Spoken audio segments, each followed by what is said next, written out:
నామంలో చేరువచ్చిన మీ అందరికీ నా శుభవందనాలండి. సమయంలో మన సొంత బైబిల్ గ్రంథాలు చేతపట్టుకుని బైబిల్ పల్లవి పాడుకుందాము. పఠింప శ్రేష్ఠ గ్రంథము, పరిశుద్ధ గ్రంథము, అనుదినము పఠించిన ప్రేమతో నడుము. పఠింప శ్రేష్ఠ గ్రంథము, పరిశుద్ధ గ్రంథము, పఠింప శ్రేష్ఠ గ్రంథము, పరిశుద్ధ గ్రంథము, అనుదినము పఠించిన ప్రేమతో నడుము. పఠింప శ్రేష్ఠ గ్రంథము, పరిశుద్ధ గ్రంథము. ఆరాధన కొరకు చేరువచ్చిన మనము పరిశుద్ధ బైబిల్ గ్రంథములో నుండి నెహెమ్యా రాసిన పుస్తకము 9వ అధ్యాయము. నెహెమ్యా గ్రంథం 9వ అధ్యాయము 37 వచనాలున్నాయి. దయచేసి మరి 20 వచనాలు మార్చి చదువుకుందాం. పేజీ నెంబరు 407 పాత నిబంధనలో నెహెమ్యా గ్రంథము 9వ అధ్యాయం మొదటి 20 వచనాలు మార్చి చదువుకుందామండి. ఈ నెల 24వ దినమందు ఇశ్రాయేలీలు ఉపవాసం నుండి గోనె పట్టలు కట్టుకుని తల మీద ధూళి పోసుకుని కూడి వచ్చిరి.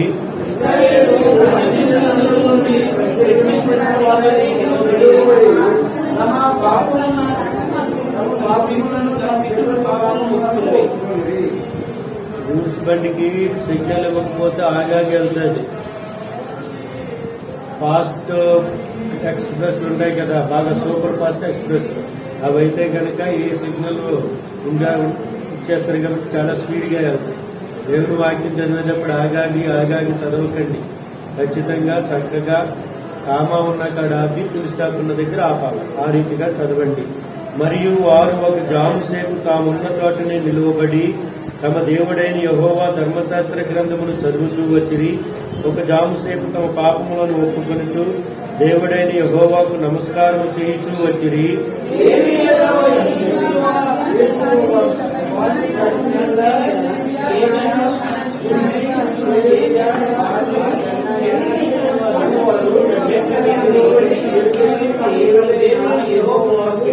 అప్పుడు లేవీయులైన యేషూవ, కద్మీయేలు, బాని, హషబ్నేయాయు, షెరబ్యా, హోదియా, షెబన్యా, పెతహాయాను వారు నిలువబడి నిరంతరము మీకు దేవుడైన యెహోవాను స్తుతించుడని చెప్పి ఈలాగు స్తోత్రము చేసిరి. సకల ఆశీర్వచన స్తోత్రములకు మించిన నీ ఘనమైన నామము స్తుతింపబడును గాక.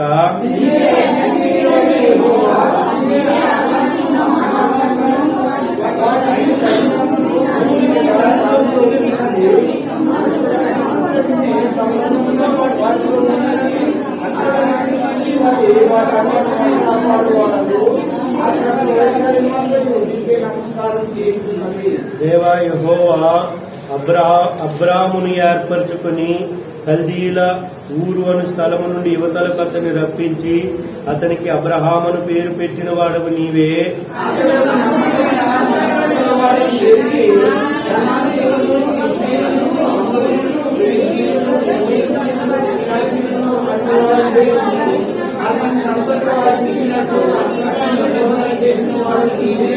నీవు నీతిమంతుడివై ఉండి నీ మాట చొప్పున జరిగించితివి.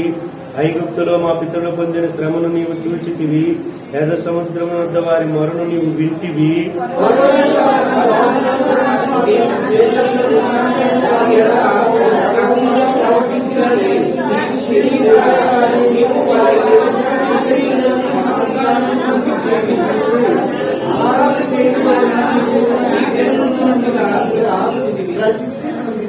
మరియు నీ జనుల ఎదుట నీవు సముద్రమును విభాగించినందున వారు సముద్రము మధ్యన పొడి నేలను నడిచిరి. ఒకడు లోతు నీట రాయి వేసినట్లు వారిని తరిమిన వారిని అగాధ జలములలో నీవు పడవేసితివి.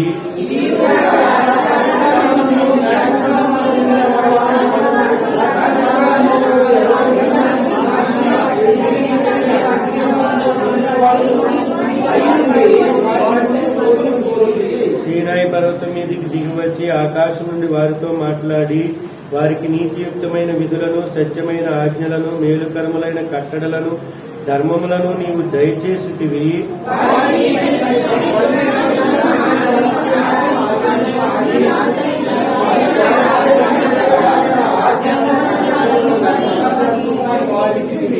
వారి ఆకలి తీర్చుటకు ఆకాశము నుండి ఆహారమును, వారి దాహమును తీర్చుటకు బండలో నుండి ఉదకమును తెప్పించితివి.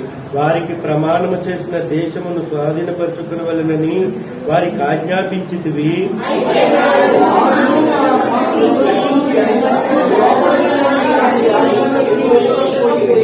వారు విధేయులగుటకు మనస్సు లేని వారై తమ మధ్య నీవు చేసిన అద్భుతములను జ్ఞాపకము చేసుకొనక తమ మనస్సును కఠినపరుచుకుని తాముండి వచ్చిన దాస్యపు దేశమునకు తిరిగి వెళ్ళటకు ఒక అధికారిని కోరుకుని నీ మీద తిరుగుబాటు చేసి, అయితే నీవు క్షమించుటకు సిద్ధమైన దేవుడవు, దయావాత్సల్యతలు గలవాడవు, దీర్ఘశాంతమును బహుకృపయు గలవాడమునయుండి వారిని విసర్జింపలేదు.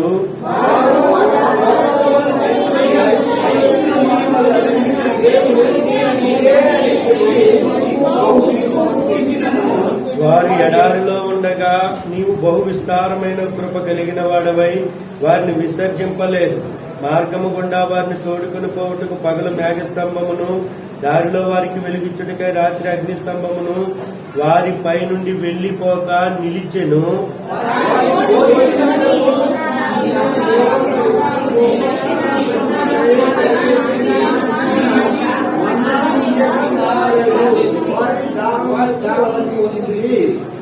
ఇరవై 21వ వచనం నా వెనక చెప్పండి. నిజముగా అరణ్యములో ఏమీయూ తక్కువ కాకుండా 40 సంవత్సరములు వారిని పోషించితివి.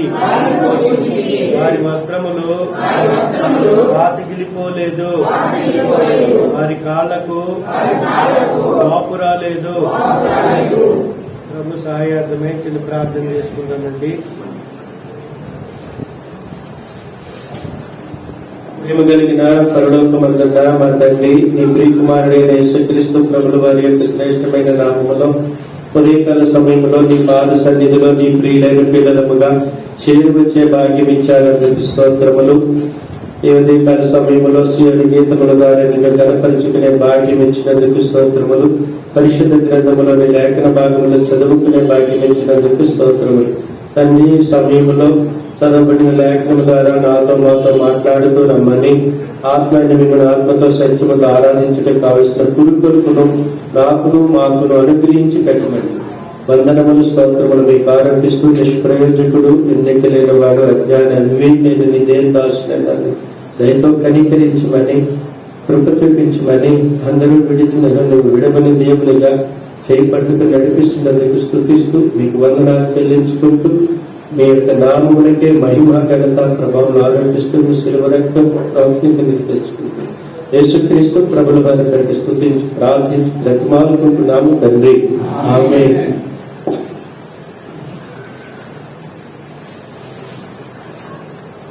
గత శుక్రవారము మధ్యాహ్నం 1 గంటకు దైవజనుడు దాసన్న గారు మహిమలోనికి పిలువబడినారు. మరి నేనైతే మంగళవారం నాడు మధ్యాహ్నం 3 గంటలకి సహోదరిని తీసుకొని వెళ్ళాను. 4 గంటలకల్లా వెళ్ళాము. 4:15కి ఆయనను చూసే భాగ్యము గత మంగళవారము 19వ తారీఖు దేవుడు నాకు ఇచ్చినాడు. 22వ తారీఖు ఆయన మహిమలోనికి వెళ్ళారు. మరి నిన్న అనగా శనివారం సాయంత్రం వరకు, ఆ శనివారం ఉదయం 9 గంటల వరకు ఆయన దేహాన్ని అక్కడ ఉంచుతూ వచ్చారు బెరాకా దగ్గర.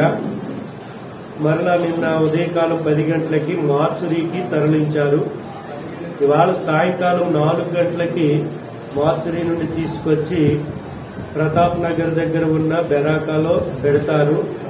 మరి సంఘముగా వస్తామంటే అందరూ కలిసి వెళ్లి సాయంకాలం 4 గంటలకు బయలుదేరి వెళ్లి ఆ భౌతిక దేహాన్ని చూసి ప్రార్థన చేసి మరలా మనము బయలుదేరి రావచ్చు.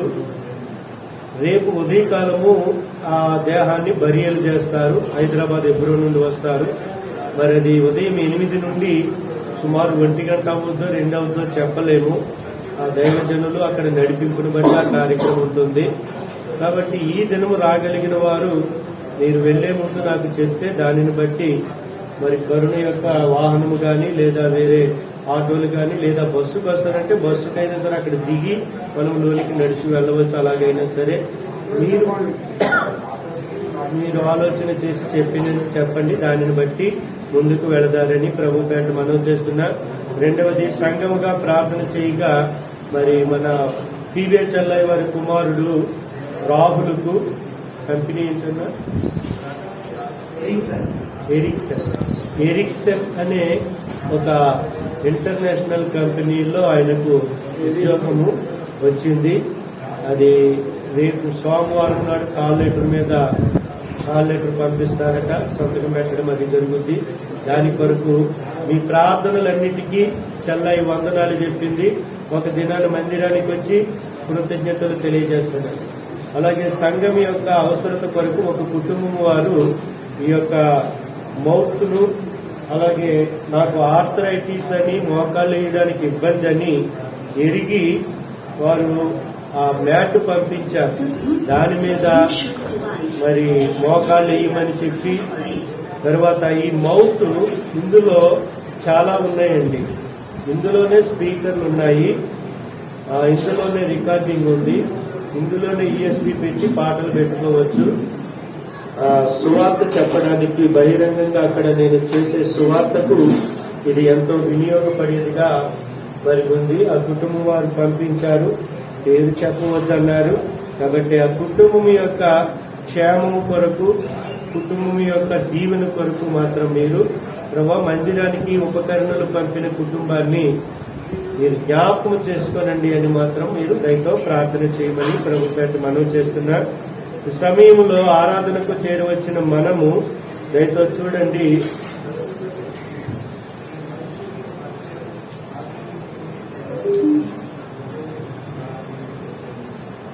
ఆరాధన కొరకు చేరివచ్చిన మనము నెహెమ్యా గ్రంథము 9వ అధ్యాయం 1వ వచనం. ఈ నెల 24వ దినమందు, ఇవాళ కూడా తారీఖు ఎంతండి? 24. ఇది యాదృచ్ఛికంగా అయింది, కానీ కరెక్ట్ గా ఈ దినాన మరి 24వ తారీఖే రావడం కూడా జరిగింది. అది ఇశ్రాయేలు ప్రజలు అడగొట్టబడిన మందిరాన్ని తిరిగి కట్టుకునే కాలంలో 24వ దినాన వారందరూ కూడి వచ్చి గోనె పట్టలు కట్టుకుని తల మీద బూడిద పోసుకొని ఉపవాసం ఉండి ఏడుస్తూ దేవుని సన్నిధిలో గడిపినారు. నిజంగా మరి బెరాకాను ఆనుకున్న 27 సంఘాల సమాజాల వారు కూడా నిజముగా మరి ఏడవలసిన దినమేనండి. ఎందుకు అంటే దైవజనుడు చాలా ప్రయాసపడినాడు. నాకు ఆయనతో సుమారు 13 సంవత్సరాల అనుభవంలో నేను చెప్పగలను. ఆయన బ్యాంక్ ఆఫీసర్ గా ఏసీ క్యాబిన్ లో ఉండే ఆయన మాతో మండు టెండల్లో సైకిల్ తొక్కేవాడు.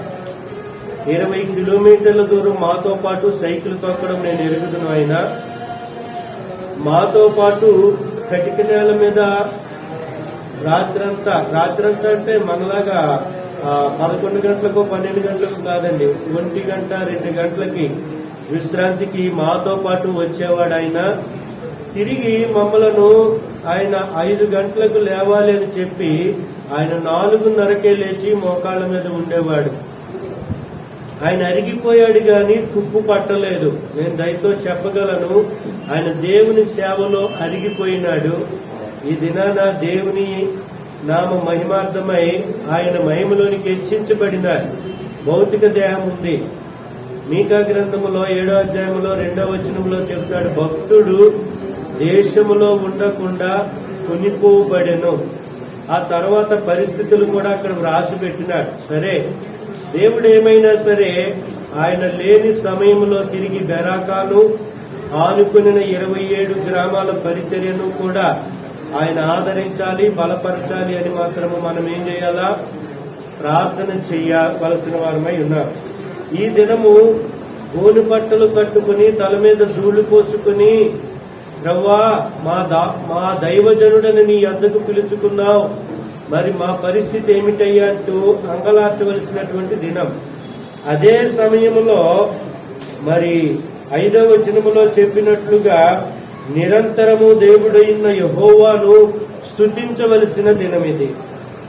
దైవజనుడు నాకు ఒక విషయం చెప్తూ వచ్చేవారు ఎప్పుడూ కూడా, కష్టము కలిగిన, లాభము కలిగిన, బాధ వచ్చిన, సంతోషం వచ్చిన, ప్రతిదానికి దేవుడిని స్తుతించాలి, అది నేర్చుకోనివ్వు అని చెప్పేవారు నాకు చాలా విషయాలు ఆయన దగ్గరుండి బోధించినాడు, నేర్పించినాడు. నన్ను చాలా తీవ్రంగా గద్దించినాడు కూడా. నా మీద చూపించినంత కోపం మరెవరి మీద చూపించి కూడా ఉండరేమో. అంటే ఆయన చెప్పిన సమయానికి గనుక నేను వెళ్ళకపోతే నా మీద కోపం చూపించేవాడు. అదే సమయంలో నేను వెళ్ళి ఆయన దగ్గరికి వెళ్ళి ఆయన వాళ్ళ దగ్గర కూర్చుంటే ఒక బిడ్డను చేరదీసినట్లుగా చేరదీసి ఎన్నో విషయాలు సేవాధర్మమును నేర్పిస్తూ వచ్చినాడు. నేనైతే అనుకుంటాను ఆయన సేవాధర్మములో అటు వర్ధనపునేడి కృష్ణాపర్ గారికే గాని, ఇటు దాసన్న గారికే గాని అకాలమందు అంటే చివరి కాలములో పుట్టినటువంటి వాడు లాంటి వాడు చాలా ప్రేమించాడు. ఎన్నో విషయాలు నేర్పిస్తూ వచ్చాడు. తను కూడబెట్టుకుని తిప్పుకుంటూ వచ్చేవాడు.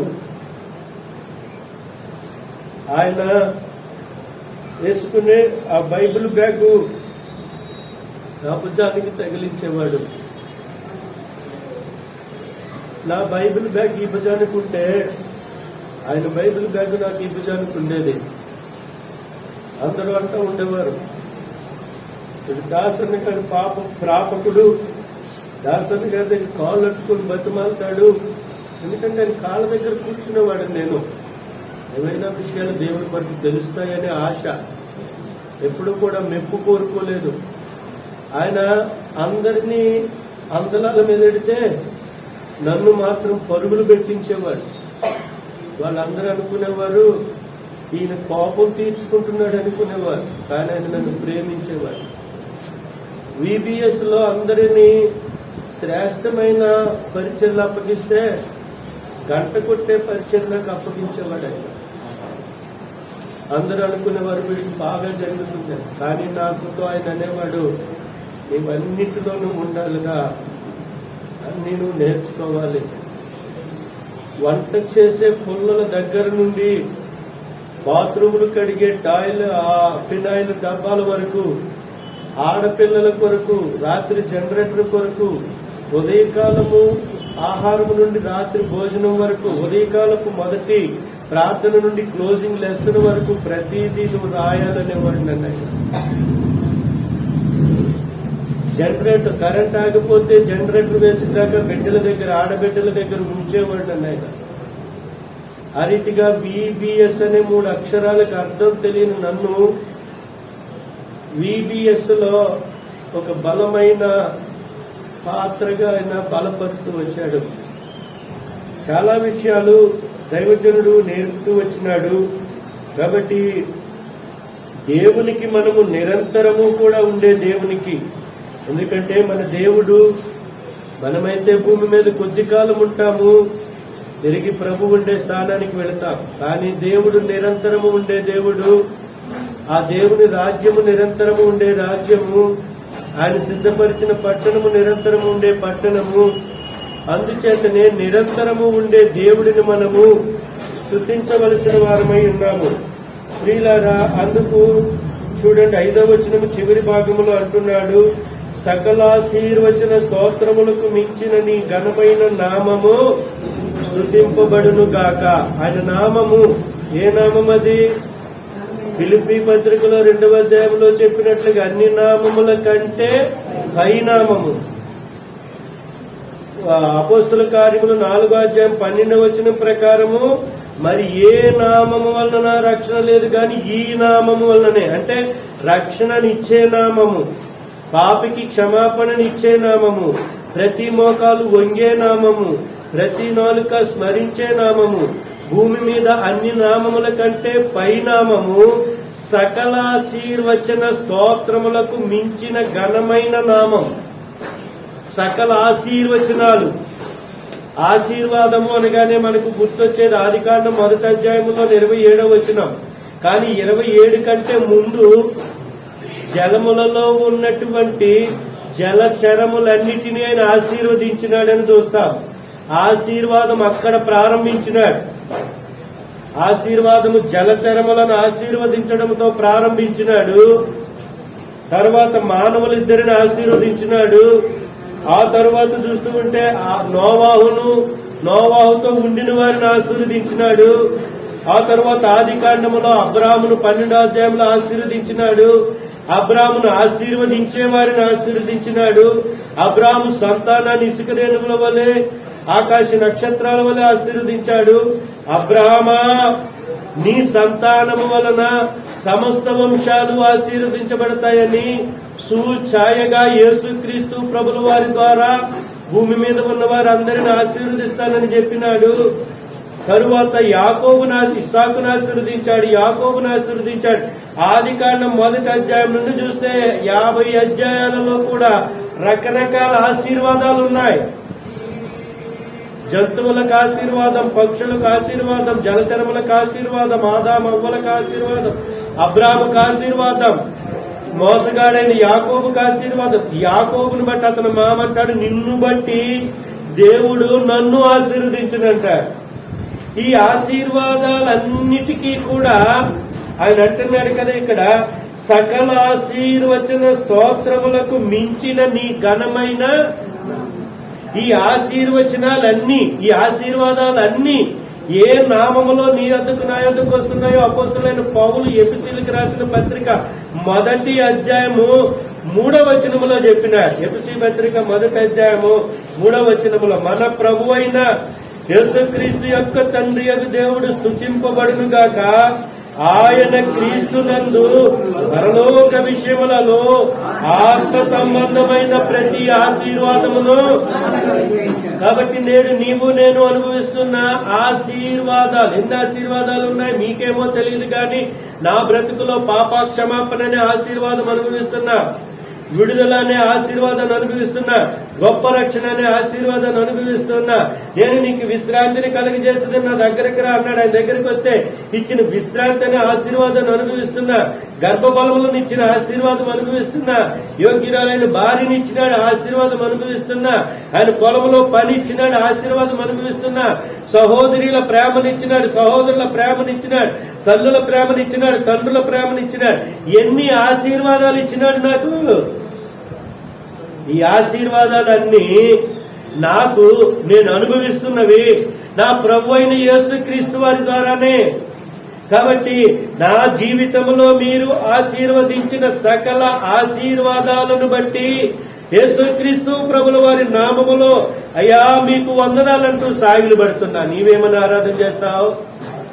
అన్నా నాకు రోగం ఇచ్చాడన్నా, నాకు దరిద్రత ఇచ్చాడన్నా, అన్నా నాకు అన్ని కష్టాలేనన్నా. కష్టాలే గాని సంతోషాలు లేవా? రోగాలే గాని ఆరోగ్యాలు లేవా? నష్టమే గాని లాభాలు ఏమీ లేవా? ప్రియ సహోదరి, ప్రియ సహోదరుడు, ఆయన ఇచ్చిన ఆశీర్వాదాలను చూడు.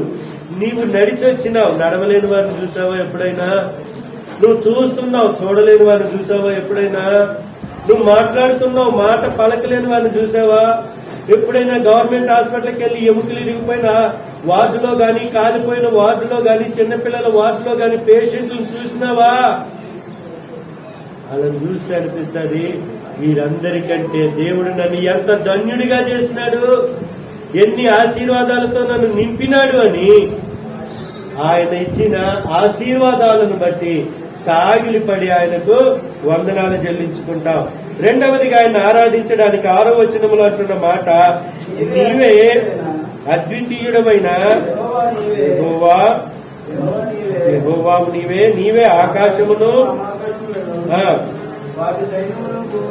మహాకాశములను వాటి సైన్యమును భూమిని దానిలో ఉండినంతటిని సముద్రములను వాటిలో ఉండునది అంతటిని సృజించి వాటన్నిటినీ కాపాడువాడవు. ఆకాశ సైన్యమంతయు నీకే. మరి ఆకాశ సైన్యం నమస్కారం చేస్తే నీవు నేను ఏం చేయాలా? అయ్యా ఆకాశము అందులో సమస్తమును, భూమిని అందులో సమస్తమును, సముద్రమును అందులో సమస్తమును కలుగజేసి నా కొరకు ఇచ్చినందుకు సాగిలిపడి నీకు నమస్కారము చేస్తున్నానయ్యా అని ఆయన ఆరాధించుకుందాం. మూడవదిగా చూస్తే ప్రియులారా చూడండి, ఆయన 9వ వచనములో నీవు నీతిమంతుడమై ఉండి జరిగించితివి, ఐగుప్తులో మా పితరులు పొందిన శ్రమను నువ్వు చూచితివి, వింటివి. ఇది ఇశ్రాయేలు ప్రజల పట్ల జరిగించితివి, చూచితివి, వింటివి. మరి నా పట్ల కూడా ఆయన ఇచ్చిన మాట నెరవేరుస్తూ వచ్చిన నీ మాట చొప్పున జరిగించితివి. నిన్ను విడువను, నిన్ను ఎడబాయను, నిబ్బరము కలిగి ధైర్యముగా ఉండుమని వాగ్దానం ఇచ్చినాడని 2011వ సంవత్సరము జులై మాసము 22వ తారీఖున దైవజనులు దైవ సేవకుల మధ్యన సాక్ష్యం చెబితే దైవజనుడైనటువంటి దేవుని యందు నిద్రించిన దాసన్న గారు సియోని గీతములలో నుండి ఒక పాట తీసినాడు. ఆ పాట పాడమంటే అక్కడ ఉండిన వారు అయ్యా ఈ పాట పాడడము నాకు రాదు అన్నారు. అప్పుడు అమలాపురములోని దైవ సేవకుని కుమారుడు ఆ పాట నేను పాడతానని ఆయన పాడుతూ వచ్చినారు. ఆ పాట 691లో ఉంది. 691 ఆయన మాట చొప్పున చేస్తూ వచ్చినారు. నిన్ను విడువను నేను, అందరూ నిన్ను ఎన్నడు ఎడబాయను, నిన్ను యేసుని పొలములో పనిచేసేది దాసులందరికీ వాగ్దానం. యేసుని పొలములో పనిచేసేది దాసులందరికీ వాగ్దానం.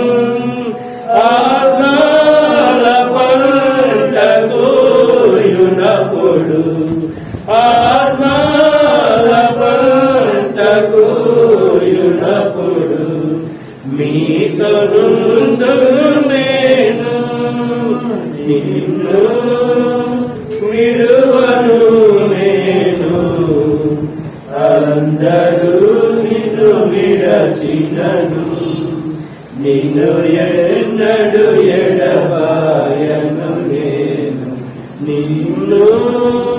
ఈ పాట 2011లో జూన్ మాసము 22వ తారీఖున మధ్యాహ్నం ఉదయం సువార్త తర్వాత సాక్ష్యం అయినాక దైవజనుడు పాడించిన పాట ఇది. ఆ పాటలో ఉండిన చరణంలో లాగా పల్లవులో ఉండినట్లు అందరూ విడిచినారు.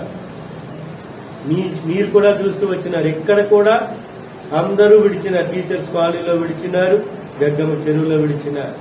ఆయన చివరి దినాలలో మరి 2019 జనవరి 7న ఆయన దగ్గరికి వెళ్ళినప్పుడు, ఆ తర్వాత జనవరి 28న ఆయన దగ్గరికి వెళ్ళినప్పుడు ప్రార్థన చేసి ఆ దైవజనుడు అన్న మాట, వెళ్ళు పరిచర్య చేసుకో, భయపడకము, అనేక పిచ్చుల కంటే శ్రేష్ఠులు అన్నాడు కదా, భయపడకు, మునుపటి కంటే అధికమైన మేలు కలగజేస్తానన్నాడు కదా, ఇప్పటికంటే అధికంగా మేలు చేస్తాడు, వెళ్ళు, మరి శ్రేష్టమైన మార్గం బోధిస్తానన్నాడు. ఆయనకు లోబడు, నీకు బోధిస్తాడు, నీ పరిచర్యను దీవిస్తాడు, నిన్ను దీవిస్తాడు, ఆశీర్వదిస్తాడని ప్రార్థన చేసి పంపించిన.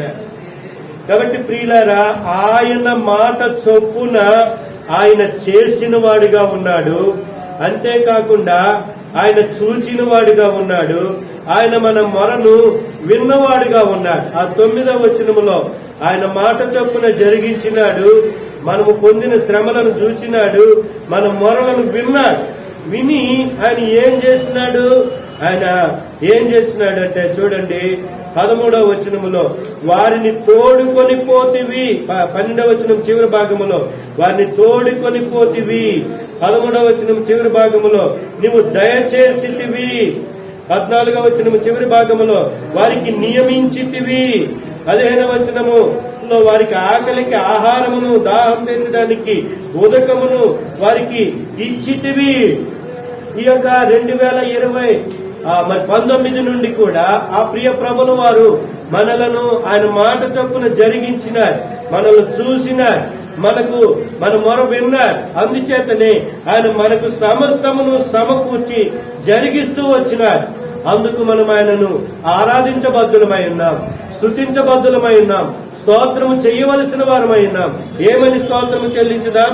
రండి 17వ వచనం మధ్య భాగములో, అయితే క్షమించుటకు సిద్ధమైన దేవుడవు అయ్యా, మా అపరాధములు మా పితరుల అపరాధములు క్షమించుటకు నువ్వు సిద్ధమైన దేవుడవు, మా పాపములన్నీ క్షమించినావు, అందుకు నీకు వందనాలు. రెండవది, దయావాత్సల్యతలో గలవాడు. దయయు వాత్సల్యత విలాప వాక్యాల్లో చూస్తూ ఉంటాం. 3వ అధ్యాయం 23లో అనుదినము నూతనమైన వాత్సల్యమును అంతరంగమందు కలుగ చేసుకుంటున్నాడట ఆయన. అందుకే నీవు నేను నిర్మూలం కాలేదు. ఆ వాత్సల్యానికి, ఆ నూతన వాత్సల్యానికి నెహెమ్యా ఏమంటున్నాడంటే దయను కూడా కలిపినాడు. దయతో కూడిన నూతన వాత్సల్యం నాపై చూపిస్తున్నందుకు, నా కుటుంబంపై చూపిస్తున్నందుకు అయ్యా నీకు వందనాలంటూ ఆయన ఆరాధించుకుందాం. మూడవదిగా, దీర్ఘశాంతమును బహుకృపయు గలవాడవై ఉన్నావు. దీర్ఘశాంతం, ఎన్నో పర్యాలు ఆయన ఆయాసపరిచినాం, ఎన్నో పర్యాలు ఆయన దుఃఖపరిచినాం. అయినా ఆయన శాంతం ఎలా ఉంది అంటే దీర్ఘశాంతము కలిగిన వాడుగా మనలను క్షమిస్తూనే ఆయన కృపను నీకు నాకు అనుగ్రహిస్తున్నాడు. కృపను ఎలాగో అనుగ్రహిస్తున్నాడో యోహాను గారు తాను రాసిన సువార్తలో కృప వెంబడి కృపను ఆయన మనకు, కృప వచ్చి అయిపోయేసరికి అంటే మళ్ళా ఇంకో కృప. అందుకే చూడండి, కీర్తన గ్రంథం 136 అధ్యాయంలో 26 వచనాల్లో ఆయన కృప నిరంతరముండు, ఆయన కృప నిరంతరముండు. అది ఎంతగా ఉంటాదో భక్తుడైనటువంటి పౌలు గారు అంటాడు. తాను రాసిన 2వ పత్రిక 12వ అధ్యాయంలో, కొరింథీయులకు రాసిన 2వ పత్రిక 12వ అధ్యాయంలో ఆయన కృప ఎంతగా ఆయనను బలపరుస్తుంది అంటే 10వ వచనంలో, నేను ఎప్పుడు బలహీనుడనో అప్పుడే బలవంతుడను కనుక క్రీస్తు నిమిత్తము నాకు కలిగిన బలహీనతలలోను, నిందలలోను, ఇబ్బందులలోను, హింసలలోను, ఉపద్రవములలోను. కాబట్టి అలా ఎందుకు సంతోషిస్తున్నాడు? ఉపద్రవాల్లో చీల్చి కొడుతుంటే రాలేటి అయ్యా నీకు వందనాలు, అయ్యా నీకు వందనాలు అంటున్నాడు. బలహీనతలు అంటే ulcer, cancer, TB, sugar, BP. మనమైతే కనుక బీపీ పెరిగిపోయిందని మందిరానికి రావు, షుగర్ ఎక్కువైపోయిందని మందిరానికి రావు. ఈయన అంటున్నాడు కదా, ఎన్ని బలహీనతలు ఉంటే వాటి అన్నింటిలో సంతోషం. నిందలు, దొంగవరా, దోచుకునేవాడువరా, వాళ్ళని వీళ్ళని దోచుకుంటున్నావరా అని అంటున్నారు. ఆ నిందల్లో, ఇబ్బందుల్లో, అన్నిటిలో కూడా, హింసలలో, ఉపద్రవాల్లో సంతోషిస్తున్నాడు. ఎందుకు? 9వ వచనం మూలం, నా కృప నీకు చాలినంత కృపనిచ్చినావు. అందుకే హింసలలో ఆనందం, నిందలలో ఆనందం, ఉపద్రవాలలో ఆనందం, శారీరక బలహీనతల్లో ఆనందం. ఎందుకంటే కృప వెంబడి కృపను, నీవు చాలినంత కృపను అనుగ్రహించున్నావు. అందుకు నీకు వందనాలంటూ పౌలు భక్తుడు ఆరాధిస్తున్నాడు, నెహెమ్యా ఆరాధిస్తున్నాడు, దావీదు ఆరాధిస్తున్నాడు. మరి నీవు నేను నెహెమ్యా గ్రంథము 9వ అధ్యాయం 5వ వచనం చివరి భాగం, సకల ఆశీర్వచన స్తోత్రములకు మించిన నీ ఘనమైన నామమునకు అయ్యా వందనములు, స్తోత్రములంటూ ఆరాధించుకుందాం. అలాగు చేయుటకు పరిశుద్ధాత్మ దేవుడు మనకి సహాయం చేయును గాక. దయచేసి లేచి నిలబడి ఒక పల్లవి చరణము పాడుకుందాం.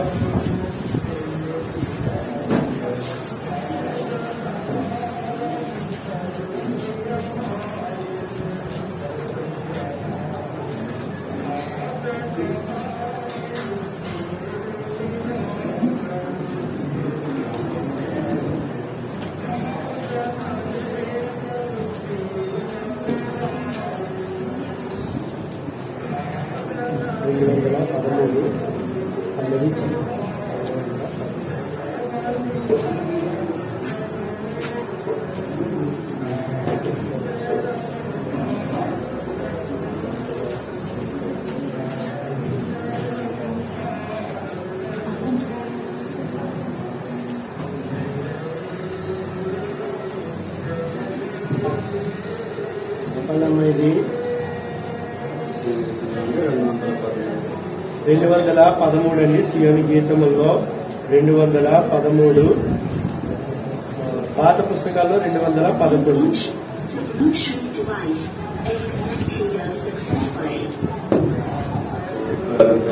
దేవుని కొనియాడెదము, కృప చాలు నీకనే ప్రభు యేసు. కృప గల దేవుని కొనియాడెదము, కృప చాలు నీకనే ప్రభు యేసు. పాపములన్నీయు చేసిన వారం నెపములెచ్చకతన ప్రణమిది. పాపములన్నీయు చేసిన వారం నెపములెచ్చకతన ప్రణమిది. కృపధరని రక్షించే మనల, కృపధరని రక్షించే మనల. కృపచాలు నీకనే ప్రభు యేసు. కృపగల దేవుని కొనియాడెదము, కృపచాలు నీకనే ప్రభు యేసు. కృపగల దేవుని కొనియాడెదము, కృపచాలు నీకనే ప్రభు యేసు. దయచేసి కూర్చుందాం. సండే క్లాస్ చూసేవాడు ముందుగా ఆరాధించి వెళ్తారు. తర్వాత ఒక అన్న అలాగన ఆరాధించుకున్నాం. 1-2 మాటల ద్వారా ఆరాధించాం. ఈ దినము దేవుని దాసులు మీరు కొన్నిసార్లు చూశారేమో, నేను నిన్న మధ్యాహ్నం 2 గంటల వరకు దేవుని దాసులతో ఉన్నాను. మీరు ఒక్కసారి చూశారు కన్నీరు కాచు. ఆయన కళ్ళల్లో నీళ్లు కారుతూ ఉన్నాయి. ఎందుకంటే తనకి సేవ ఎలా చేయాలి, దేవుని సేవను ఎలా చేయాలో నేర్పించినటువంటి దాసన్న గారిని జ్ఞాపకం చేసుకుంటూ ఎన్నో విషయాల్ని చర్చించుకుంటూ వచ్చారు. చర్చించుకున్న ప్రతి సమయం కూడా ఆయన కన్నీరు కాల్స్తూ వస్తుంది. ఆయన గుండె బాధతో నిండిపోయినటువంటి పరిస్థితి నేను గమనిస్తున్నాను. నేను అంత విషయాలు మాట్లాడలేదు, కానీ మీకు చెప్తున్నాను, మన యొక్క దేవుని సేవకులు మనల్ని ఆత్మీయతలోకి నడిపించినటువంటి వాళ్ళని ఎలా అనుసరించాలో చెప్పుకుంటూ వస్తున్నారు క్లియర్ గా. చూడండి ఒకసారి,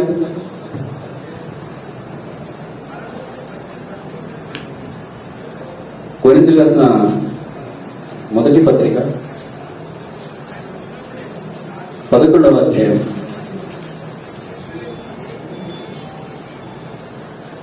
1వ వచనం. నేను క్రీస్తును పోలి నడుచుకున్న ప్రకారము మీరు నన్ను కోరి. ఎంత మాట!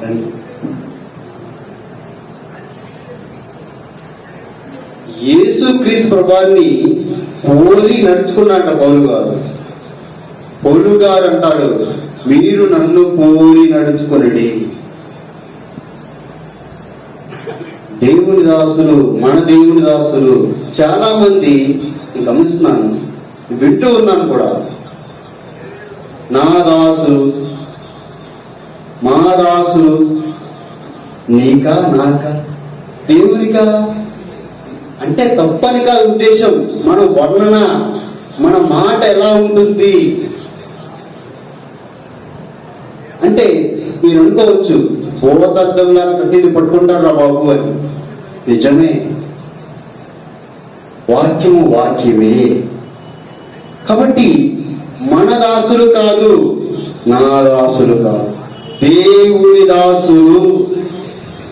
ఆ విషయాన్ని మనం గుర్తించుకోవాలి, జ్ఞాపకము చేసుకోవాలి. అలా మనం వర్ణించాలి, అలా మన నోటి నుంచి రావాలి. అది మన ఆత్మీయ స్థితి, మన ఆత్మీయ అంతస్తు. అదే ఇదే రాకపోతే మన భక్తి దినంలోకి ఏం వెళ్తాం? మనం పరిపూర్ణ దశకి ఎలా వెళ్తాం? మన బాబుని స్కూల్ పంపిస్తున్నాం, వాడు ఎక్కడి నుంచి చదువుకోవాలి? ఒకేసారి 10th క్లాస్ కూర్చోబెడతామండి? లేదు. LKG, UKG, first class, second class, third class, 4th class, అలా మెట్టు పైకి వెళ్ళాలి. కాబట్టి మన దేవుని సన్నిధిలో ఎన్ని నేర్చుకోవాలి? మనం నేర్చుకుంటే ముందు మొదటి మెట్టు దేవుని దాసు. ఏమి నేర్పిస్తున్నారు? నేర్పించారు కాబట్టి, ప్రత్యక్షతలు ఇచ్చారు కాబట్టి ప్రత్యక్షతలో ఉన్నాడు పౌలు గారు వేధిస్తూ ఉన్నాడు, హింసిస్తూ ఉన్నాడు యేసుప్రభువు చనిపోయిన తర్వాత దర్శించాడు పౌలు గారు. దర్శించిన తర్వాత చాలా విషయాలు మాట్లాడుతూ వచ్చాడు. కాబట్టి ఆయన చెప్తున్నాడు, నేను క్రీస్తు పోలి నడుచుకున్న ప్రకారం మీరు నన్ను పోలి నడుచుకున్నారు. కాబట్టి అన్న ఎందుకు బాధపడ్డాడు, ఎందుకు ఏడ్చారు, ఎందుకు కన్నీరు కార్చారు, గుండె ఎందుకు పగిలిపోయింది అంటే దాసన్న గారు ఎలా నేర్పించారో, సేవ ఎలా చేయాలో చెప్పారు. అన్న గంట కొట్టించాడు నా చేత. బాబు గంట ప్రతిదీ నేర్చుకోవాలి. నా చేత పుల్లలు కూడా ఏరించాడు. ఎందుకంటే నేర్చుకోవాలి. సేవకుడు, నేను మీకు పరిచారకున్నాడు యేసుప్రభువారు. ఆయన కాళ్ళు కడిగాడు, శిష్యుల పాదాలని కడిగాడు. నేను మీకంటే గొప్పవాడు అనుకుంటున్నారేమో, కానీ గొప్పవాడు ఎప్పుడు కూడా తగ్గించుకోవాలి, దాసుడుగా ఉండాలి, కాళ్ళు కడగాలి. కాళ్ళు కడిగి చూపించాడు, తగ్గించుకున్నాడు, విధేయత కలిగి ఉన్నాడు. అది నేర్పించారు కాబట్టి పౌలు గారు, నేను క్రీస్తును పోలి నడుచుకున్న ప్రకారం మీరు నన్ను పోలి నడుచుకుని. మనం నడుచుకోవాలి, నడిచి చూపించాలి. మనకి ఎవరు చెప్తారు? దేవుడు బయటికి వచ్చేసి మనం చెప్పేస్తాడా? దాసు చెప్తారు చాలా విషయాల్ని వివరిస్తూ వస్తున్నారు, వర్ణిస్తున్నాడు. ఎలా ఉండాలో, ఎలా జీవించాలో, ఎలా భక్తి మార్గాన్ని కొనసాగించాలో చెప్తూ వస్తున్నారు. వాటిని మనం అనుసరించాలి. కాబట్టి బాధపడ్డారు అంటే, ఏడ్చారంటే ఆత్మీయ తండ్రి గారు ఆశీర్వాదం. ద్వేషించినప్పటికీ, ఎన్నో కార్యక్రమాలు జరిగినప్పటికీ కూడా, ఎన్నో విషయాలు జరిగినప్పటికీ కూడా ప్రేమ ఎక్కడ ఉంది? దాసుగారు. ఎందుకంటే ఆత్మీయ తండ్రి గారు కాబట్టి మన ఆత్మీయ తండ్రి ఎవరు? మనం ఏమి అనుసరిస్తున్నాం? దేన్ని బట్టి అనుసరిస్తున్నాం? ఎవరిని బట్టి, ఎవరిని పోలి నడుచుకుంటున్నాం? మనం ఆయన నడుచుకుంటున్నారా అని ఆలోచిస్తున్నాం. మనం ఆలోచించాలి, అనుసరించాలి. ఆలోచించాలి అంటుంటాను నేను. ఆలోచించడానికి, ఎందుకంటే ఆలోచించి అనుసరించడం కోసం మాత్రమే. ఆలోచిస్తే అనుసరిస్తాం, ఆలోచించకపోతే అనుసరించాం. అనుసరించాలని తెలియదు కాబట్టి ఆలోచిస్తే తెలిసింది, తెలిసిన తర్వాత అనుసరిస్తాం. కాబట్టి మనం వీలైతే అన్న చెప్పినట్టు దాసు గారిని చూడడానికి వెళ్ళడానికి నేనైతే రెడీ. నేను ముందుంటాను. ఆ విషయంలో ప్రార్థన చేయండి, అనుసరించండి. అన్న చెప్పడం మనం విందాం. తర్వాత విషయం చూస్తే, మనం ఇక్కడ మాట్లాడుతున్నాడు, నేను క్రీస్తు పోలి నడుచుకున్న ప్రకారము మీరు నన్ను పోలి నడుచుకునండి. మనం నడవాలి. మన భాగానికి వస్తే ఒకసారి చూస్తే మనం ఎలా ఉంటున్నాం, మన యొక్క జీవితం ఎలా ఉంటుంది, మన భక్తి జీవితం ఎలా ఉంటుంది, మన భక్తి జీవితంలో మనం ఎలా ఉంటున్నాం. ఇక్కడ పౌలు గారు మాట్లాడుతున్నాడు. డైరెక్ట్ గా రొట్టె ద్రాక్ష దగ్గరికి రాలేదండి పౌలు గారు. రొట్టె ద్రాక్ష దగ్గరికి రాలేదు. ఎక్కడో 11 వచ్చిన 12 వచ్చిన 17 వచ్చిన దగ్గర నుంచి వచ్చాడు. 17 వచ్చిన దగ్గర నుంచి అదే అధ్యాయం. ఎంత ప్రాముఖ్యం అయి ఉంటే స్టార్ట్ చేశాడు. అక్కడ స్టార్ట్ చేసింది కూడా పురుషుని దగ్గర నుంచి స్టార్ట్ చేశాడు. పురుషుడు ముసుగు వేసుకోకూడదు అని స్టార్ట్ చేశాడు. స్త్రీని విమర్శించడం కోసం కాదు. రొట్టె ద్రాక్షరసం ఎంతో ఇంపార్టెంటో. రొట్టె ఎందుకండి? రొట్టె ఏం చేస్తుంది? ద్రాక్షరసం ఏం చేస్తుంది? ఏం చేస్తుంది చెప్పాలి. ఏం చేస్తుంది రొట్టె ద్రాక్షరసం? మనల్ని పరలోకానికి తీసుకెళ్తుంది, నిత్య రాజ్యానికి తీసుకెళ్తుంది. అదే సరిగ్గా చేయకపోతే అదే వెనక్కి రావాలి. ఏంటి దానికి వ్యతిరేక ఒక పదం ఉంది. పరలోకం కాదు, నరకమే. ఇది అనుసరించకపోతే నరకమే. ఈ విషయాన్ని మరొకసారి మీతో మాట్లాడుతున్నాను. పరలోకం ఏంటి, నరకం ఏంటి, నరకం వెళ్లే వాళ్ళు ఎవరు, పరలోకానికి వెళ్లే వాళ్ళు ఎవరు అనే విషయాన్ని మరొకసారి ముందుకు భాగానికి వెళ్దాము. నేను బైబిల్ క్లాసులు చెప్తున్నప్పుడు, బైబిల్ తరగతులు చెప్తున్నప్పుడు కొన్ని విషయాలు చెప్తూ వస్తున్నాను. ప్రతి వారు ఏదో ఒక విషయాన్ని మాట్లాడుతున్నాం, కొత్త విషయాన్ని చెప్తూ వస్తున్నాను. కొంతమంది తెలుసు. ఒక విషయం చూద్దాం. ప్రపంచ బ్యాంక్ ఉంది. ప్రపంచ బ్యాంక్ ధనం చాలా ఎక్కువ ఉంటుంది. ప్రపంచంలో బ్యాంకులో డబ్బు చాలా ఉంటుంది. దేశమంతా కూడా అప్పిస్తుంది ప్రపంచ బ్యాంకు. మనం ఇవ్వగలము? ప్రపంచ బ్యాంక్ అప్పు ప్రపంచానికి అప్పిచ్చే బ్యాంక్ అది. ఓకే, తీసేద్దాం. అనిల్ అంబానీ గారికి ఇవ్వగలమా అప్పు? ముఖేష్ అంబానీ గారికి ఇవ్వగలమా? టాటా గారికి ఇవ్వగలమా? రిలయన్స్ వాళ్ళకి ఇవ్వగలమా? ఎవరికి ఇవ్వగలం? లేకపోతే ముఖ్యమంత్రికి ఇవ్వగలమా అప్పు? ప్రధానమంత్రికి గారికి ఇవ్వగలమా అప్పు? ఇస్తామా? ఊహించగలమా? మనం ఇస్తామని అనుకోగలమా? కానీ దేవుడు అంటున్నాడు ఒక మాట చూడండి. సామెతల గ్రంథం 19వ అధ్యాయం, సామెతలు 19:17. వేదలను కనికరించువాడు యెహోవా కప్పించువాడు. ఎవరు? మళ్ళా చదవక. వేదలను కనికరించువాడు యెహోవా కప్పించువాడు, వారి ఉపకారమునకు ఆయన ప్రత్యుపకారము చేయును. ఉపకారం ఎవరు చేస్తున్నామండి? మనం దేవునికి చేస్తున్నామంట. దేవునికి ఉపకారం చేస్తున్నామంట. అప్పు కూడా ఇస్తున్నామంట. ఏం చేస్తే? వేదలను కనికరిస్తే.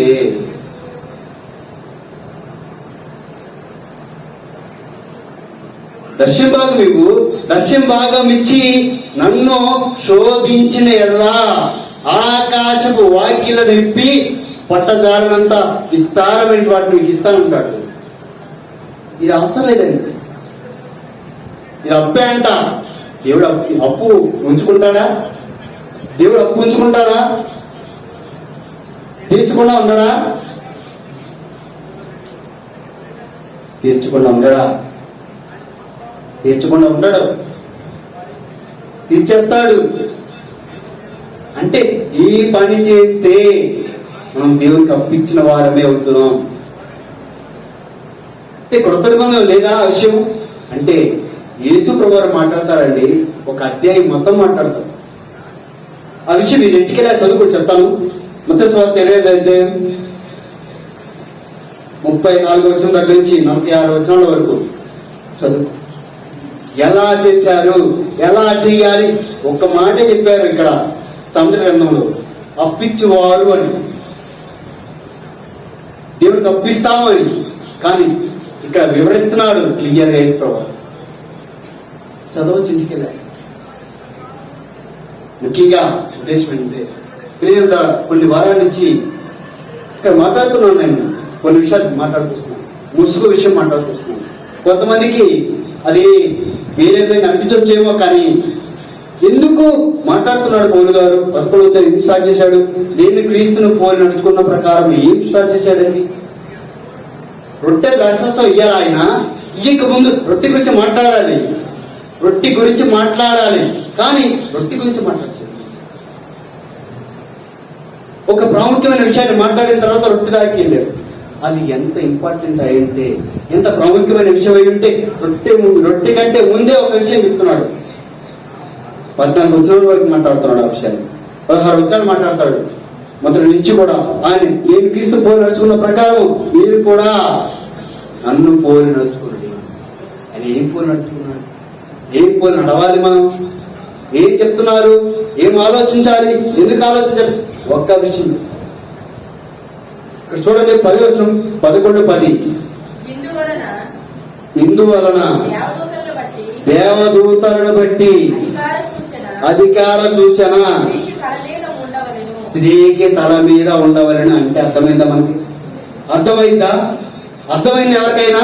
చెప్పాను, అర్థం కాలా. ఈ విషయంలో మీకు క్లారిటీ ఇవ్వాలనుకున్నాను.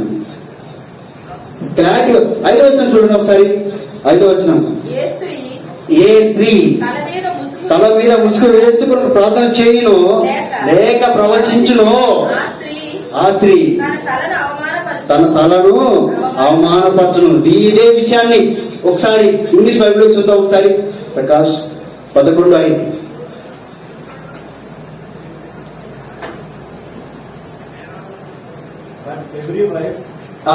ఎవ్రీ వైఫ్, ఇక్కడ స్త్రీ అని లేదు, స్త్రీ అని లేదు, భార్య అని ఉంది.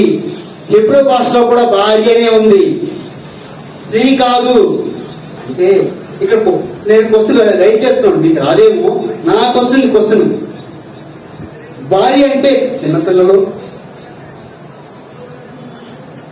యువకులు, యవనస్తులు, భర్త లేని వారు ముసుగు వేసుకోకూడదా? ముసుగు వేసుకోవాలా వేసుకోకూడదా? ఇక్కడ స్టార్ట్ చేసింది కూడా పురుషుల దగ్గర నుంచి స్టార్ట్ చేశాడు దేవుడు. పక్షపాతం లేదు దేవుడికి. ఏంటంటే చూడండి 3వ వచనం చూడక, ప్రతి పురుషునికి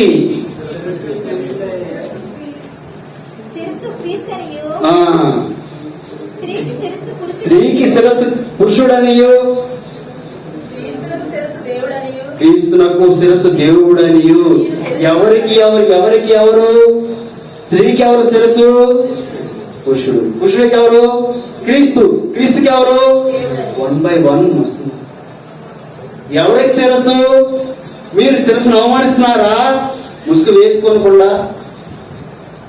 ముసుగు విషయాన్ని చూస్తే ఒకసారి ఇంగ్లీష్ లోకి ఎత్తే కవర్ అని ఉంది. కవర్ ఇక్కడే తెలుగులోనే ఉంది. ముసుగు పైన వేసుకునే, పైన ఊరగలాగా అలంకారం చేసుకునే ముసుగు ఎలా వేసుకోవాలి? ముసుగు ఎలా వేసుకోవాలి? కవర్ అని మాట్లాడుతున్నాడు. పైన కప్పేది అన్నాడు. ఇంకా పైన కప్పేది, దాచి ఉంచేది అన్నాడు. ఇంకా చూస్తే ఇంకా వెళ్తే కప్పేది, దాచి ఉంచేది. కవరింగ్ అన్నాడు ఇంగ్లీషు హెబ్రూలో. ఈ విషయాన్ని కూడా అంటే ఇప్పుడు వీళ్ళ సంగతి ఏంటి? పిల్లల సంగతి ఏంటి? ఆడపిల్లలు ఉన్నారు, వీళ్ళు వేసుకోకూడదా? వీళ్ళు వేసుకోవాలా?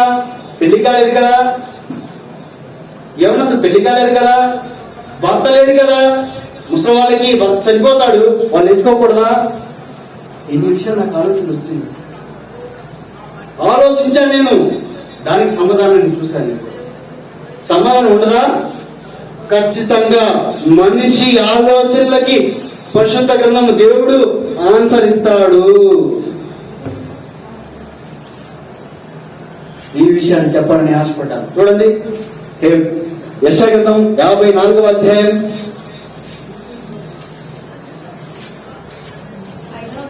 5వ వచనం. నిన్ను సృష్టించిన వాడు నీకు భర్త అయి ఉన్నాడు, ఆయనకు పేరు. మరలా చదువమ్మా. నిన్ను సృష్టించిన వాడు నీకు భర్త అయి ఉన్నాడు, సైన్యములకు అధిపతి యెహోవా అని. నిన్ను సృష్టించిన వాడు నీకు భర్త. ఎవరు? పిల్లలు సృష్టించలేదా? ఎవరు సృష్టించలేదా? ముసలివాళ్ళను సృష్టించలేదా? ప్రతి ఒక్కరిని సృష్టించాడు కాబట్టి భర్త అయి ఉన్నాడు. అంటే మగవాళ్ళకి వీళ్ళే, ఆడవాళ్ళకి భర్తలు, వీళ్ళకు కూడా దేవుడు భర్త అయి ఉన్నాడు. ఎందుకంటే సృష్టించాడు కాబట్టి. ఏమండి, మనం ఒక్కసారి మధ్య సంవత్సరంలోకి వెళ్తే కన్నికలు ఉన్నారు, 10 మంది కన్నికలు. ఎవరిని ఎదుర్కోవడానికి వెళ్ళారండి? ఎవరిని ఎదుర్కోవడానికి వెళ్ళాడు? పెళ్లి కుమారుని ఎదుర్కోవడానికి వెళ్ళాడు. అంటే మగవాళ్ళు ఎలా పరలోకానికి మగవాళ్ళు సృష్టించాడు దేవుడు, సృష్టించాడు. అంటే మగవాళ్ళకు కూడా భర్త ఆయనే. ఆడవాళ్ళకి మగవాళ్ళ భర్తలు ఎలాగో అందరికీ కూడా భర్త ఎవరు? దేవుడే.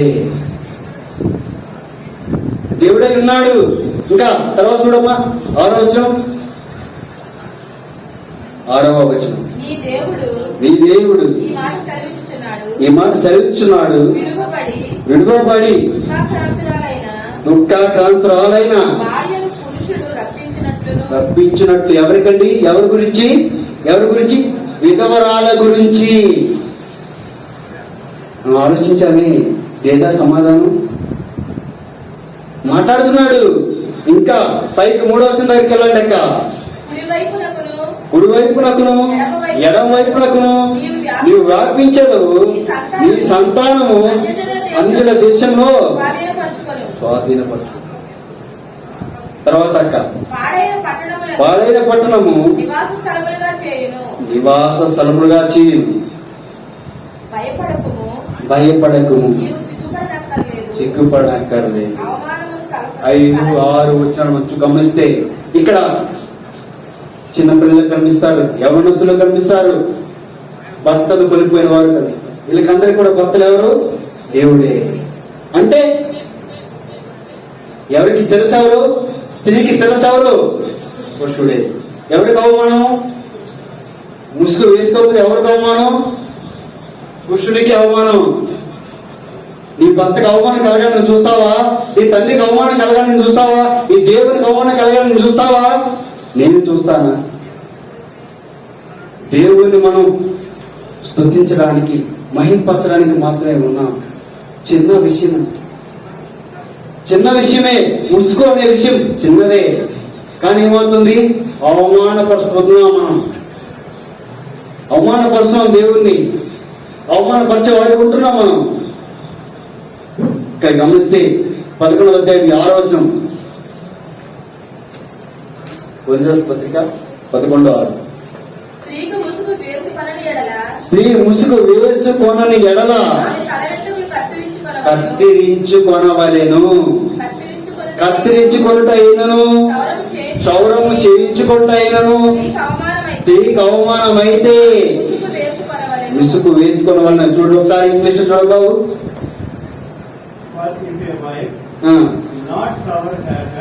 Cover head, then she should cut cutting and shaving. ఇవి 2 చేయకూడదు. మనం పోనీ టైల్ అంటున్నారు ఇప్పుడు, కొత్త ఫ్యాషన్. పోనీ టైల్ కత్తిరించుకోవడం. ఏమంటున్నాడు? దేవుడు పెంచుకోమన్నాడు. ముసుగుగా ఉండాలి, ముసుగుగా ఇచ్చాడు దేవుడు. గమనిస్తే ఇక్కడ దేవదూతలు ఎందుకు చెప్పాడండి? దేవతల గురించి ఎందుకు ప్రస్తావన? దేవదూతలు ఎందుకు వచ్చారు ఇక్కడికి? దేవదూతలు ఎందుకు గురించి చెప్పాడు ఇక్కడ పౌలు గారు? దేవతలు ఎక్కడున్నారు చూడండి. యెషయా గ్రంథం 6వ అధ్యాయం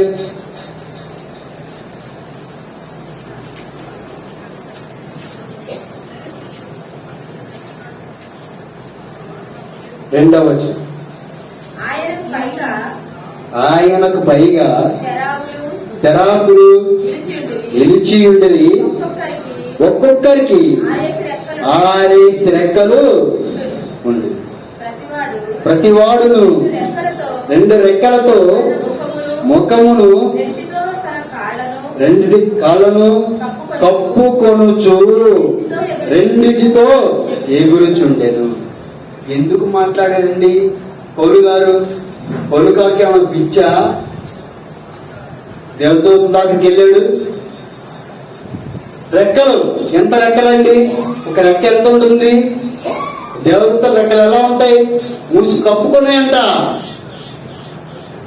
కప్పుకున్నాయి. మనం ఏం కప్పుకోవాలి? మన భర్తకి మన ఇంటికి అవమానమని ఆలోచించాలి. మన భర్తకి అవమానమని ఆలోచించాలి.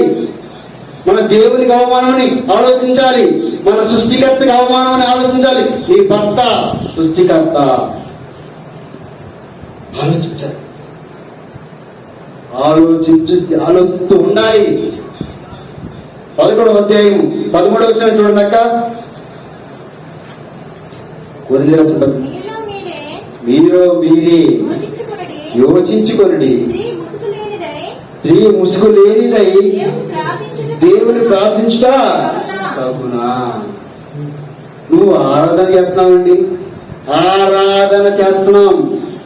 ప్రార్థన మాత్రమే కాదు, ఆరాధన చేస్తున్నాం. దేవుణ్ణి ఆరాధన చేస్తున్నాం అంటే మనం ఏం చేయాలి?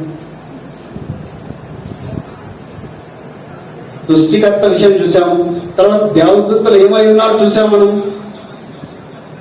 ఇక్కడ ఏం చెప్తున్నాడు? క్లియర్ గా చెప్తున్నాడు, నువ్వు ముసుగు వేసుకోవాలి. చాలా విషయాలు ఉన్నాయండి. కొలస్సీ రాసిన మొదటి 1వ పత్రిక 1వ అధ్యాయం 18వ వచనం చూడండి మీరు.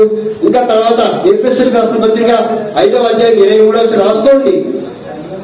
చదవడానికి టైం ఉండదు, రాసుకోండి మళ్ళా చదువుకోండి, మీకు అర్థమవుతుంది. రోమా 12వ అధ్యాయం 5వ వచనం. కొరింథీ రాసిన మొదటి పత్రిక 12వ అధ్యాయం 12వ వచనం.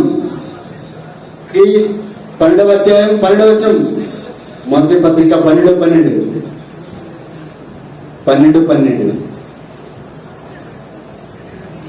ఏలాగు శరీరము ఏకమైనను అనేకమైన అవయవములు నీవు నేను సంఘములో క్రీస్తుకి అవయవములమైనాము. గుర్తుపెట్టుకోవాలి. ఏ పని చేస్తున్నాము? ఏ పని చేసినా, ఏ పని ఇచ్చినా ఆయన మహిమ కోసమే చేయాలి. మనం దేవునికి అవయవములైనాం, ఆయన శరీరానికి అవయవాలైనాం. కాబట్టి ఇది చిన్న విషయం అనుకోవచ్చు మనం. దేవుడు చిన్న విషయం దగ్గర నుంచి, యేసు ప్రభువు దగ్గర నుంచి, తర్వాత దేవదూతుల దగ్గర నుంచి దేవుని దగ్గర తీసుకెళ్ళాడు. ఎక్కడి నుంచి? మనిషి దగ్గర నుంచి దేవదూతుల తర్వాత దేవుడు, తర్వాత రొట్టె ద్రాక్షారానికి వస్తున్నాడు. మనం ఆలోచిద్దాం. మనం రొట్టె ద్రాక్షరసం తీసుకుంటున్నాం. ఎందుకని? తీసుకోకపోతే ఏమైంది? నరకానికి వెళ్ళేది ఎవరు? పరలోకానికి వెళ్ళేది ఎవరు? ఆలోచిద్దాం. ఇవన్నీ కూడా ఆలోచించగలగాలి మనం. చూస్తున్నాడు ఇక్కడ చాలా క్లియర్ గా. ఇక్కడ భార్య, వైఫ్ అన్నాడు ఇంగ్లీష్ లో, హెబ్రూలో. తర్వాత కటింగ్, షేవింగ్ అన్నాడు. ఇది చేసుకోకూడదు. భర్త పెంచుకోకూడదు. పెంచుకున్నాడండి. సమీర్ గారు పెంచుకున్నారు. సమీర్లో గ్రంథము మొదటి గ్రంథము 1వ అధ్యాయంలో మాట్లాడుతున్నారు. ఆయన నాజీరు చేయబడ్డాడు కాదు, పెంచుకోవాలి. కత్తిరించను, నీకు ఇస్తున్నాను అంటాడు అన్నారు. అక్కడ దొరుకుతుంది. ఇక్కడ మాట్లాడుతున్నాడు. ప్రార్థన చేస్తుందండి అన్నారు. ప్రార్థన చేస్తుంటే ఏలీ గారు వచ్చి ముద్దురాలు అయినావు నువ్వు, ద్రాక్షరసం తీసేయండి. ద్రాక్షరసం కనిపించిందా? ఉందా దగ్గర? ద్రాక్షరసం అంటే బాటిల్ ఉండాలి, లేదా గ్లాస్ ఉండాలి. గ్లాసు కూడా కనిపించలేదు ఏలీ గారికి. అంటే తనంటది చూడండి, సమూయేలు గ్రంథం 1వ అధ్యాయంలో ఈ విషయాలు ఉంటాయి. చెప్పండి, ఇవన్నీ కూడా టైం పడుతుంది. కాబట్టి దేవుడా అక్కడ ఎందుకు కనిపించలేదు? ఎందుకు కనిపించకుండా ఆయనకంటే ముసుగు వేసుకుంది కాబట్టి ఆ కన్నీరు కనిపించలేదు. ఆమె ప్రార్థన చేస్తుందో లేదో కనిపించలేదు. తర్వాత రాక్షసం ఈ చేస్తా కనిపించలేదు, గాసు కనిపించలేదు. కాబట్టి అమ్మా నీ రాజస్వం తీసేయి అమ్మా, తీసేయి అని. అంటే ఏమో ముసుగు వేసుకుని ఉంది కాబట్టి నిండారుగా. మన పిల్లలు గుర్తుపెట్టుకోండి, మన పిల్లలు ఈరోజు ఫ్యాషన్ అయిపోయింది. చున్నీ లేకుండా ఇక్కడ కట్ చేసుకొని బయటికి ఉంచుతాము. మగవాళ్ళు ఏమిటి ఆది కాండంలో ఎందుకు ఇచ్చాడండి వస్త్రాన్ని? వాళ్ళేమో ఆకులు కట్టుకుంటే దేవుడేమో ఒకదాన్ని చంపి చర్మాన్ని ఇచ్చాడు. ఎందుకు ఇచ్చాడండి? కింద నుంచి పైకి వేసుకోవాలి. ఇప్పుడేమో ఇది ఫ్యాషన్ అయిపోయింది. చున్నీ లేదు. దేవుని సేవకుడే ఉన్నాడు, దేవుని సేవకులే ఉన్నారు చూడ్డా, మంచి వాళ్ళే ఉన్నారు చూడరా. చున్నీ లేకుండా అవయవాలన్నీ కనిపించిపోతాయి. అలాంటప్పుడు వస్త్రాలు వేసుకోవడం ఎందుకంటే మంచివారు కాదు కాబట్టి. ఒంటరిగా ఉండడం మంచిది కాదు అన్నాడు దేవుడు. అందుకనే అవ్వనిచ్చాడు. అవ్వ కూడా ఒంటరిగా లేదు. అంటే వస్త్రాలు ఎలా ఉండాలి, మన బిడ్డల యొక్క వస్త్రాలు ఎలా ఉండాలి, మన బిడ్డలు ఎలా పంపిస్తాం బయటికి ఆలోచించాలి మనం. నేను ఒక క్లాస్ తీసుకొని ఈ యొక్క మహిళా సభలో చెప్పాలని ఆశపడ్డాను. కొన్ని విషయాలు చెప్తున్నాను. ఎలా నేను చూడనా, నాకు కలగదా? ఆ యొక్క వస్త్రం లేకుండా చున్నీ లేకుండా తిరుగుతూ ఉంటే నాకు అనిపించదా? నా చెడు ఆలోచన రావా? తల్లికి రావా? పక్కన సోదరుడికి రావా? తమ్ముడికి రావా? అక్కడ అన్నకి రావా? ఇంట్లో తిరిగేటప్పుడు ముసుగు వేసుకోవాలి. ముసుగు ఉండాలి, చున్నీ ఉండాలి, ఉండారుగా ఉండాలి. వస్త్రాలు కట్టింగ్స్ ఉండకూడదు. దేవుని బిడ్డారా ఆలోచించు. ఎందుకు చెప్తుంటే క్షేమం కోసం చెప్తున్నాను. క్రైస్తవులు మనం ఎలా ఉండాలని చెప్తున్నాను అంతే. అది ఫ్యాషన్ కాదు. ఆ ఫ్యాషన్ ఎక్కడ తీసుకెళ్తుందండి? ఎక్కడికో తీసుకెళ్తాం. ఎన్నో హత్యలు జరుగుతున్నాయి. ఒక ఆయన మాట్లాడుతున్నాడు మీడియాలో, మరి అంట చాలా దారుణంగా ఉంది, చూసినప్పుడు నాకు ఇలా ఉంది, నాకు ఇలా అనిపించింది అని మాట్లాడుతున్నారు. అలా అనిపించడానికి కారణం మనమే. మన పిల్లలు అలా పంపిస్తున్నామే మనమే. మనం అలా ఉన్నామే మనమే.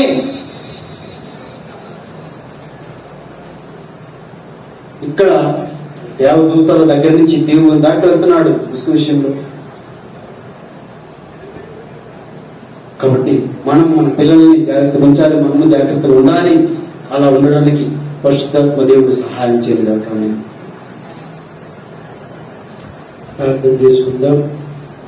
మనలో బాలికలు పొందడానికి ముందుగా నేను క్రీస్తును పోలి నడుచుకుంటున్న ప్రకారము మీరును నన్ను పోలి నడుచుకోండి. కాబట్టి ఆయనను పోలి నడుచుకోవడానికి ముందుగా మనలను మనం పరీక్షించుకుందాం. సహోదరులు ముసుగు విషయంలో, బిడ్డలను పెంచే విషయంలో దయచేసి మనల్ని మనం పరీక్షించుకుందాం. ఇంటికి తెచ్చిన వారి ఇంటిని సమృద్ధి నుండి ఇంటి సమృద్ధికి తీసుకొచ్చిన భాగములు ఆయన మీరు దీవించండి. అణచి కుదిరించి దిగజారినట్లుగా ఎవరు తెచ్చారో వారిని దీవించండి. ఎప్పుడు తీసుకొచ్చినట్లుగా ఆయన సనుక్కుంటూ కొనుక్కుంటూ చిరిగినవి, చిల్లులు పడినవి, నలిగిపోయినవి ఎవరు తీసుకొచ్చారో వారిని దయతో క్షమించండి. వారికి సమృద్ధినివ్వండి. వారి ఇంటిలో సమృద్ధి ఇచ్చినప్పటికీ నీ ఇంటిలో సమృద్ధి లేకుండా వారి ఇళ్లలోనే నిధులు నింపుకుంటూ నీ ఇంటికి తీసుకుని రావాల్సిన దశమ భాగాన్ని, ప్రతిష్టార్పణని, కృతజ్ఞతార్పణలని, స్తుతి అర్పణలని తీసుకురాకుండా దాచుకుంటున్న వారికి దయతో బుద్ధి చెప్పండి, క్షమించండి. ఆయన వేరొక చోట నుండి మాకు సహాయం ఇస్తూ వస్తున్నాం, మీరు ఆశీర్వదించబడలేకపోతున్నారు. వారిని కనికరించి దేవుని సన్నిధికి ఇచ్చుట ద్వారా ఎవరు ఎలాగో ఆశీర్వదించబడుతున్నారు వారు నీ పిల్లలు కూడా అలాగూ ఆశీర్వదించబడడానికి సహాయం చేయమని, నీ చిత్తమైతే సాయంకాలం 4 గంటలకు మేమందరము సంఘముగా ధరాకాకు వెళ్ళడానికి దయ చూపించినాం. మీ కనికరం కోరుకుంటూ మీ పిల్లలందరినీ దీవించమని ఆయన తిమోతి ఆ యొక్క ముఖమంతా శక్తితో చిన్న చిన్న పొక్కులతో వారి శరీరంలోని వేడి బయటికి వెల్లడైంది. కనికరించి తాకి స్వస్థపరచండి. చిన్నపిల్లలు ఎండలోనే ఆడుతుంటే కనీసం ఇంటిలోనికి పిలవకుండా పిల్లలని రోడ్లపై విడిచిపెడుతున్నారు.